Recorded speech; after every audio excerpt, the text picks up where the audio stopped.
We're back here in Philadelphia where Bloomberg Politics and the great Al Hunt hosted not one but two newsmaker breakfasts this morning. The first with Bernie Sanders and the second with Clinton campaign chairman John Podesta. A couple hours after that, Clinton senior strategist Joel Benenson was the featured guest at a Bloomberg lunch co-sponsored with Burson Marsteller. We have a ton to talk about related to all three of those interviews and moments, but first we will show you a little highlights reel. Democracy is a little bit messy sometimes, especially for young people who worked their hearts out in a campaign, who supported a campaign, and we lost. All right? They worked against Hillary Clinton, and now we're saying, hey, we want you on board to support Hillary Clinton. People have emotions. People have feelings. So I grew up in a family where I got yelled at a whole lot. Doesn't get me nervous. My campaign will be continuing in the direction of actively bringing people into the political process. Are you going to be raising money for Hillary Clinton? I don't think we'll be raising money for Hillary Clinton, no. I think we will be raising money for some school board candidate in Tulsa, Oklahoma, who probably does not have the access to money that Hillary Clinton has. Were you sort of a fluke, or do you think someone else could run on the kind of agenda you ran on and do well? No fluke. I think that what I hope you all appreciate is that if there's one thing that I think we showed is that the ideas that we brought forth are not fringe ideas.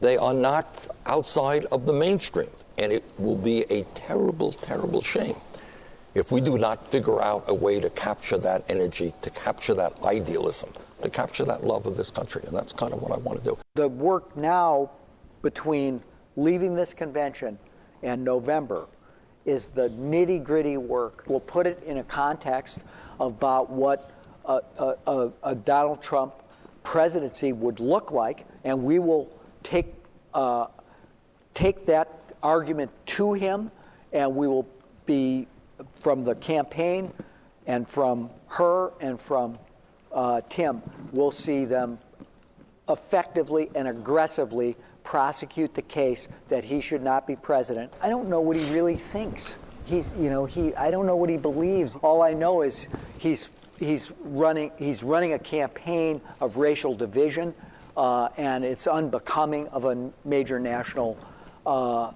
candidate, whether it's being, saying David Duke, who's that, or the other things that he's done in this campaign. He's definitely running on that a campaign that's intended to stoke up racial division in this campaign, and I think when he does it, he should be called out for it. Donald Trump got a small bounce, no bounce, a decent-sized bounce. Based on what you've seen, looking at the public data and any data you have, how would you characterize the bounce they got out of Cleveland? Well, the bounce is only relevant in that it's reinforcing that the election's going to be close. We have 3 more days to communicate unfiltered, largely unfiltered, our message to the voters that we're trying to reach through the convention and frame this race on the stakes that we think are there for the American people, why Hillary Clinton is clearly the best candidate as opposed to Donald Trump. What do you think Donald Trump's popular vote floor is?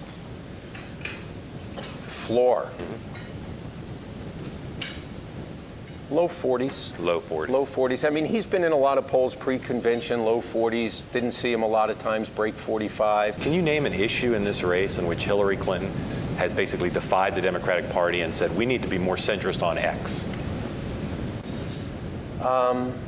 If I had more time before we bring up, Don and John, I'll give you as long as you need. Probably. I've been thinking I'm sure all day I could about think of one. Throw one out at me. What orthodoxy is there that? There's no question people on the left are talking about whether Hillary Clinton is a progressive or not. All right, so those are 3 big guests. We were busy this morning talking to these folks, all very important. What, of all the stuff we heard today, what stood out most to you? Well, because Bill Clinton is speaking tonight, and we know when he ran in 1992, he supported NAFTA, welfare reform, the death penalty, right to work. All challenged the Democratic Party and said we're too far to the left, we can't win. It is fascinating to me to hear Hillary Clinton, who's by most standards favored to win this race, has moved to the left on many issues, in part because of Bernie Sanders, in part because of where the Democratic Party is.